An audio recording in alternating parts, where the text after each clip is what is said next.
Hi guys, it's either welcome or welcome back to my channel. I'm Kiosha. I'm a lawyer that doesn't practice. I'm a mid-level government bureaucrat, and I'm just someone who moonlights in creativity.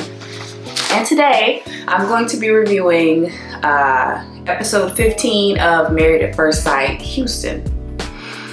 And we're getting close to the end.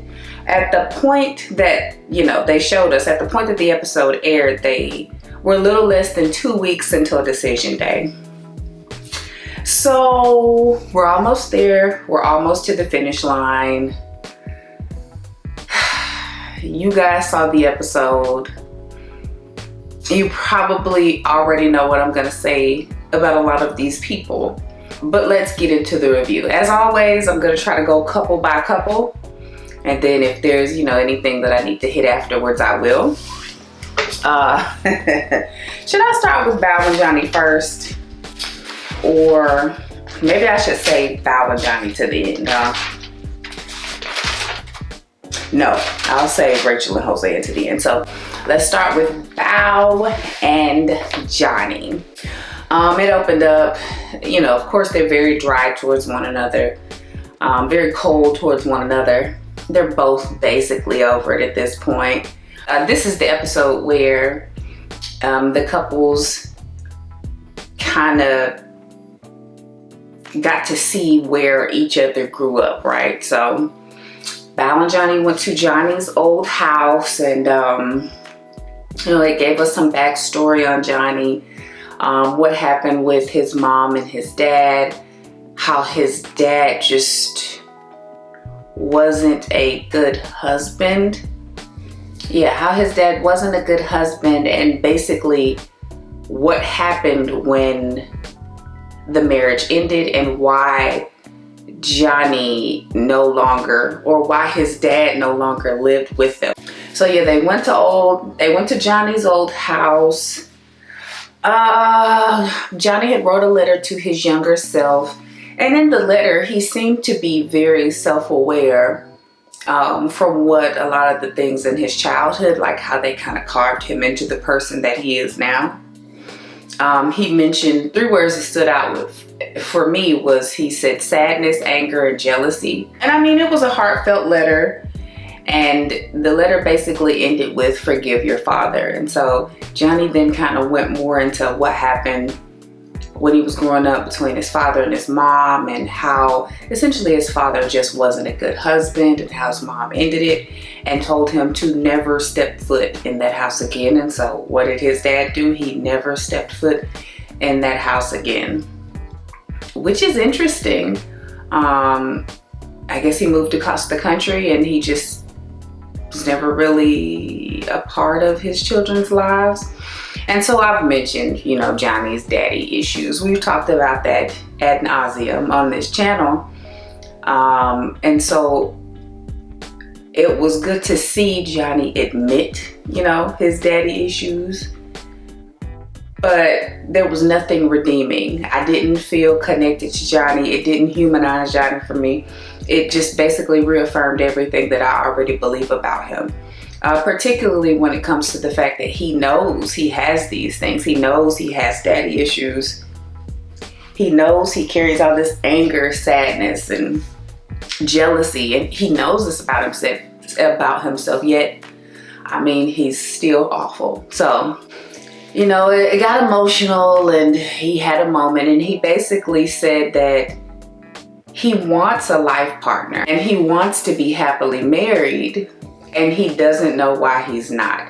And so maybe I'm just going to erase everything that I just said. And maybe he's not as self-aware as I just said.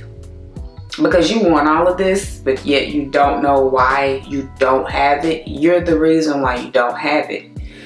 Oh, I can't stand him. And then they ended up visiting where Bao grew up. And we got a bit of Bao's backstory. And I guess the trailer that they lived in, it was no longer there. It was just kind of like an open field. But she painted a picture for us, and then we got to see actual pictures of it. And she did grow up pretty humble. And she just told stories about how You know, they were basically the only people in like a 10-mile radius, and how they had to make fun, and how she was kind of a destructive kid who got into things. And before even that, in Bao's confessional, she was like, you know, Johnny doesn't even really deserve to hear my backstory and kind of why I got here, but, you know, I'll share it with him. I don't know if y'all caught the part. Like I said, she talked about how they made fun, and you know, this girl was setting fires and stuff, and I was like, I could totally see that, you little firecracker. But basically her father, it comes out that her father was struggling with PTSD. And that's kind of what made home life so difficult for them all. You know, she could barely make it through her letter because she wrote a letter to her younger self, and she could just barely make it through the letter. It was really emotional. It was really, really sad, and it was so emotional that Johnny, for the first time I've ever seen in the episode, actually comforted her. He hugged her, you know, he embraced her, and that was very weird. I mean, it's the right thing to do, you know, as a good person, but we just hadn't seen him do that. And then basically, I guess Johnny had a coming to Jesus moment, and it kind of clicked for him, because Bao had described the kind of man that her dad was, you know, verbally abusive and just kind of mean and not so nice to be around.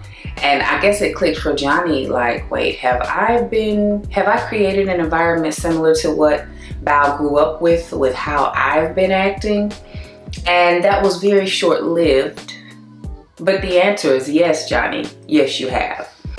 And he basically said that, like, watching his parents when he grew up and how they separated made him think that, you know, it was okay to divorce. Like, oh, no big deal, we're not getting along, you're not this, okay, we can divorce. Just like that's an option right out of the gate, as opposed to like buckling down and trying to make things work. And it makes sense. It makes sense in how he moves. As soon as things don't go his way, oh, I can't do this. You're not the one for me. I can't be married to you. I wasn't ready.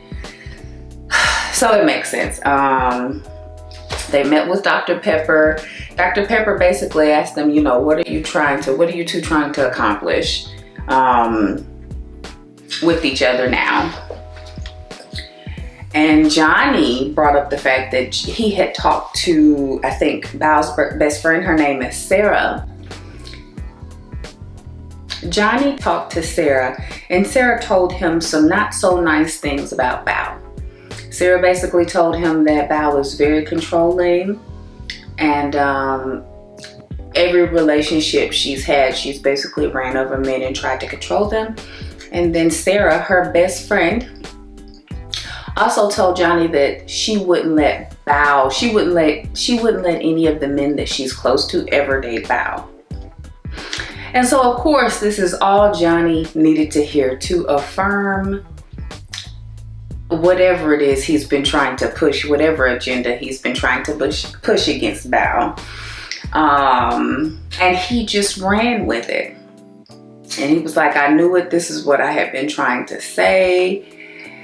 And it was just a really interesting thing. Like I said, Johnny had been looking for an excuse to completely check out, so he didn't have to foot the blame of like being the bad guy for the season. But a couple of things, right?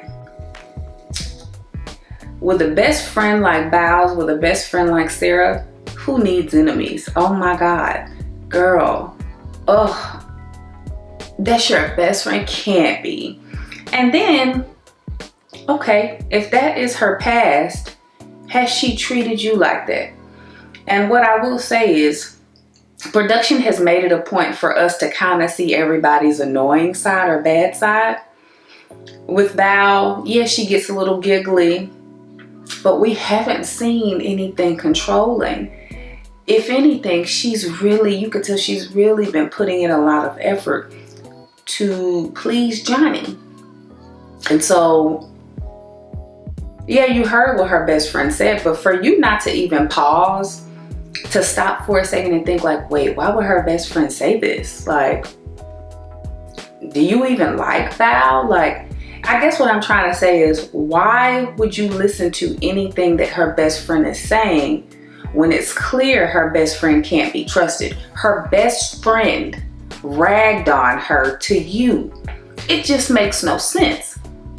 And so Bao was taken aback, and she was upset and incredibly frustrated, and understandably so. And she basically shot back like, listen, I don't tell that girl anything.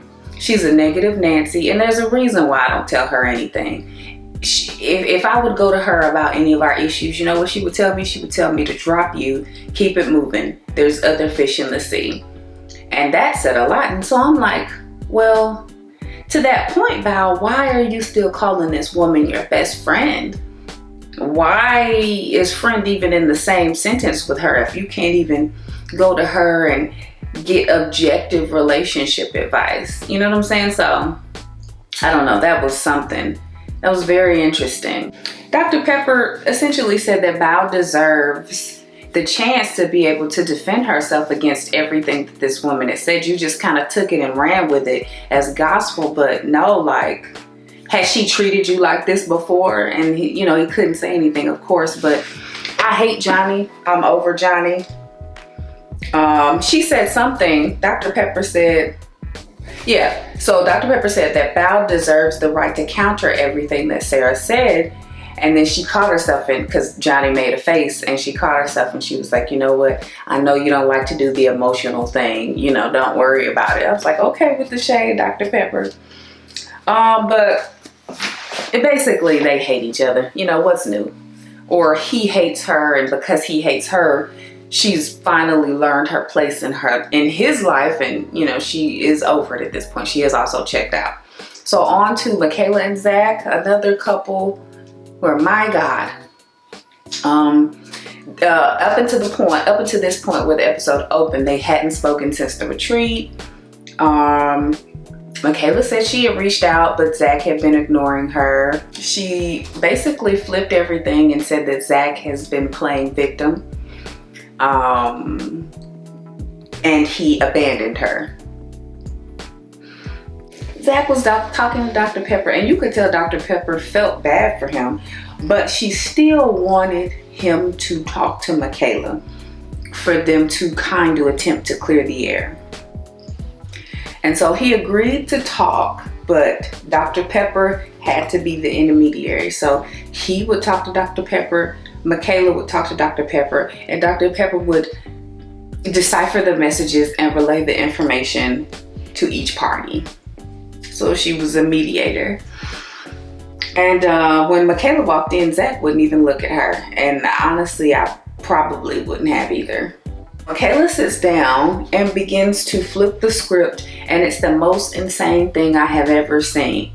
She sits down, she proceeds to play the victim, she proceeds to play innocent, and basically flip everything on Zack.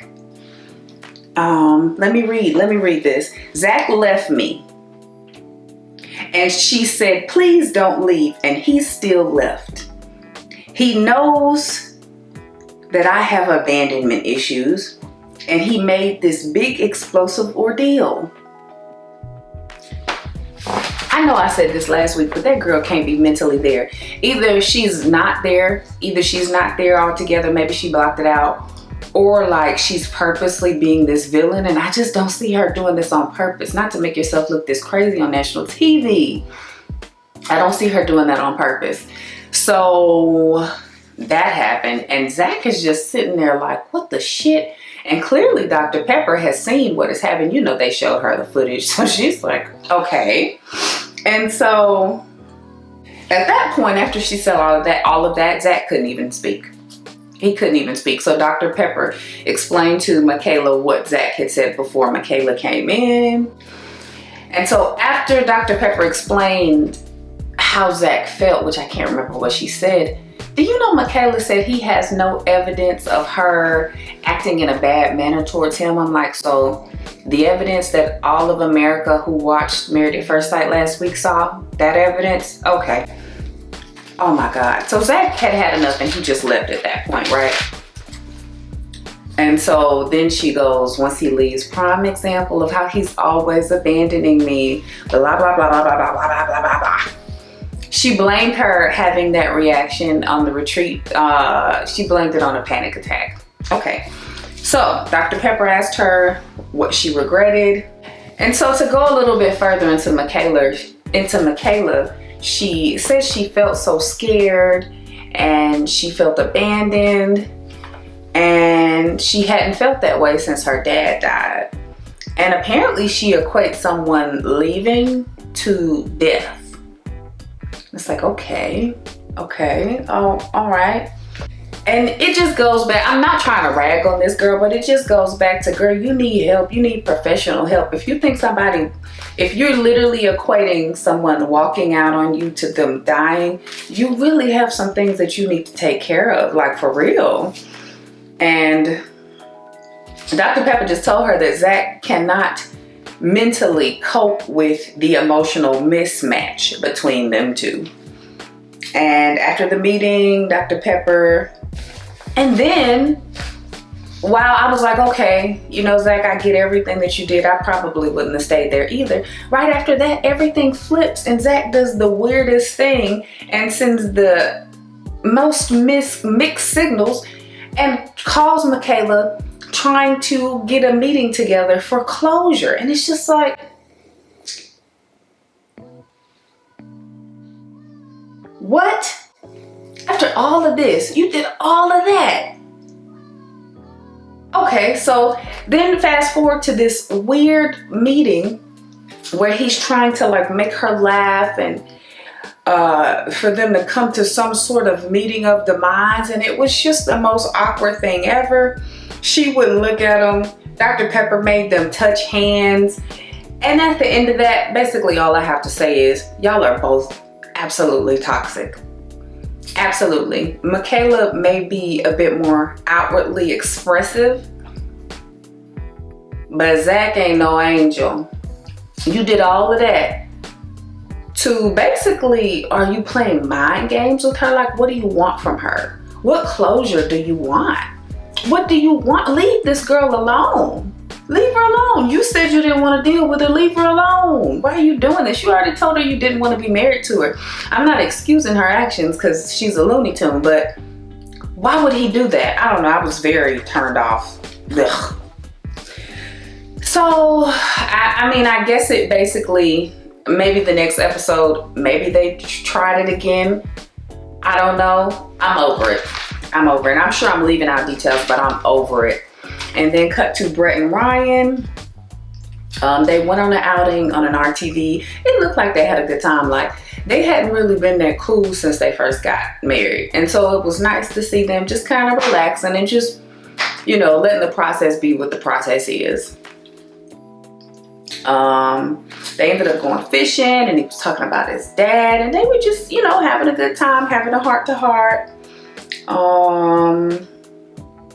And Ryan said that he honestly didn't know what a happily married couple looked like.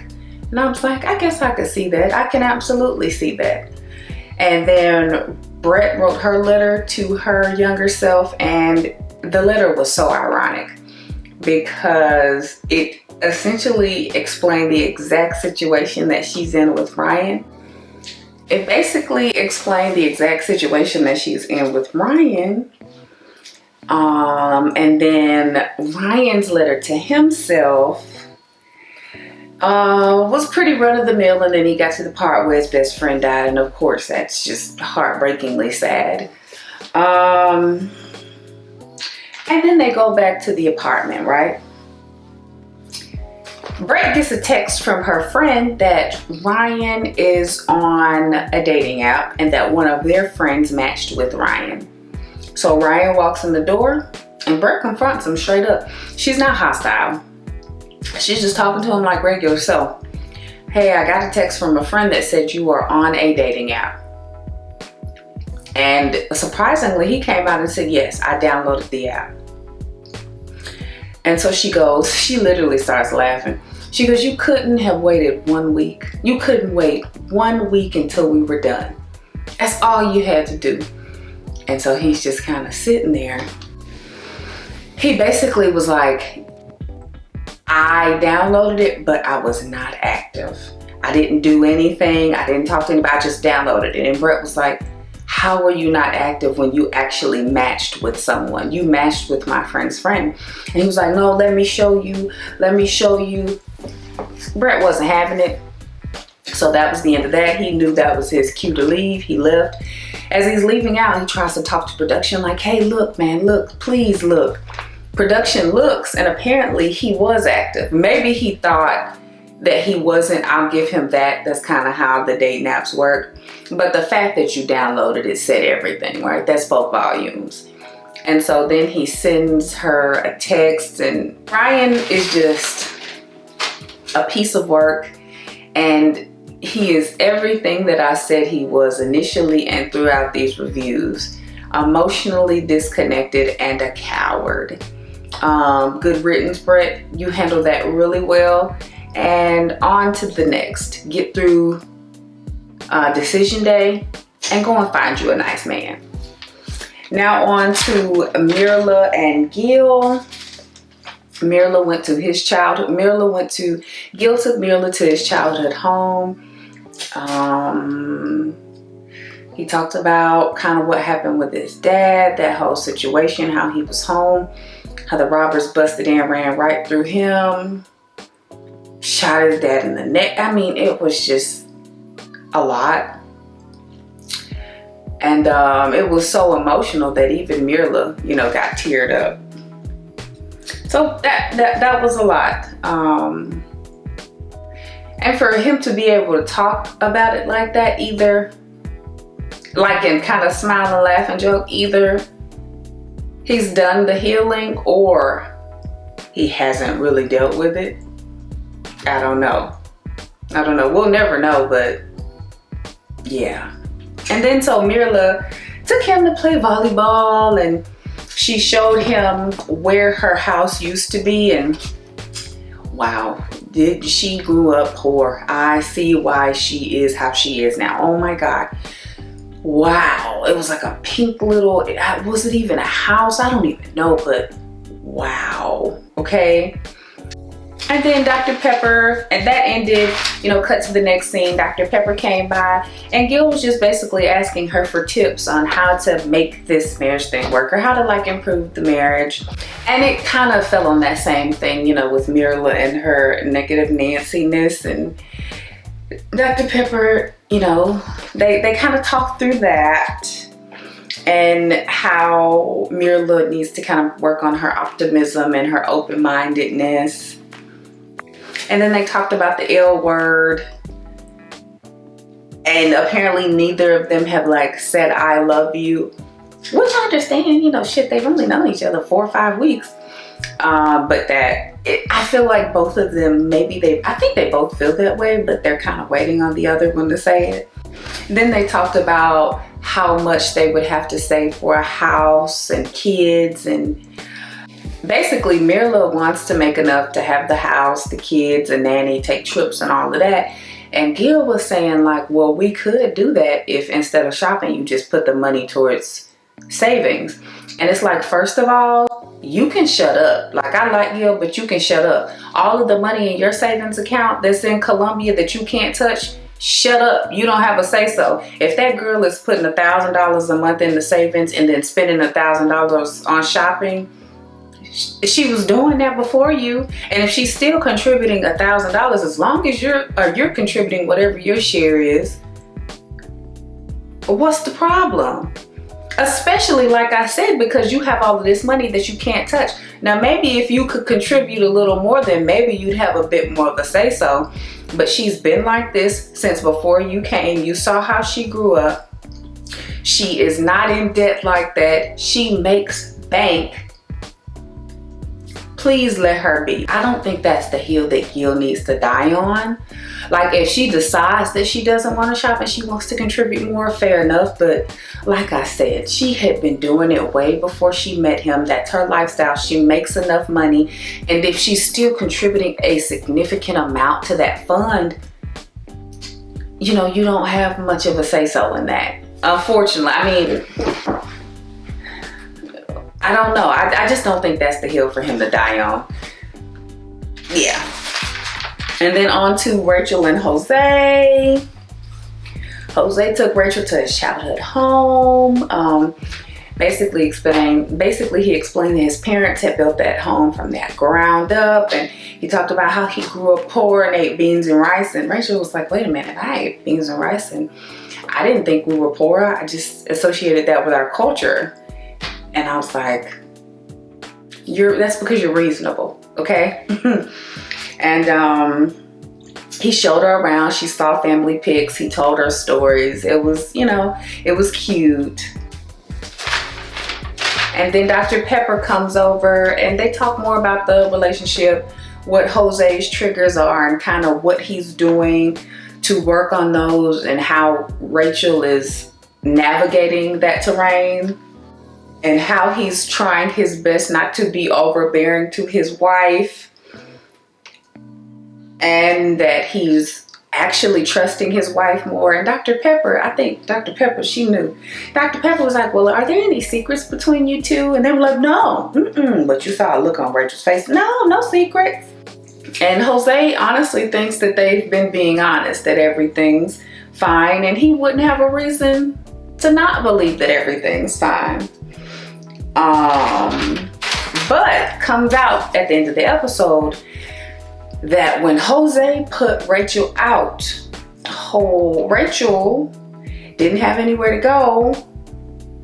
She called her ex and he picked her up and she spent the night at his house. Is that a violation? Yes. Did she have any other options? I don't know. I don't know where her mom lives. I don't know where her sister lives. I don't know about her friends, but like, I don't know. I don't know if she had another option. But I do know he put her out. He deadbolted the locks. He cussed her out, and he basically told her to get on and get gone. And so she did. It didn't say that she slept with him, with her ex. It just said she spent the night over there. And I do believe that. I do believe, she used to live with the man. She figured, hey, let me call him, let me crash. And she went over there and crashed. Jose was clearly bothered, and who wouldn't be bothered? But Jose, you made that bed. You did. You made that bed. And I'm not saying it's okay what she did, but you caused that. And so you married this woman, you took those vows, you cursed her out, you put her out, and as a result, this happened. So I feel like if maybe she should call it even with the curse out, and maybe he should call it even with her spending the night at her ex's house, and maybe they should just start over fresh. And I mean, that was basically it. I know this episode, I know I didn't have a lot to say, but I'm struggling because I'm over it. I'm over it, and a lot of it's very repetitive. Which I get, these are these people, these are how they act. It's their real lives. Yes, it's reality television, but this is really happening to them. So I'm going to try my best to really give you guys more on the next episode. But if you made it this far in the episode, thank you so much for sticking around. I really do appreciate it. And I will see you in the next video. Bye.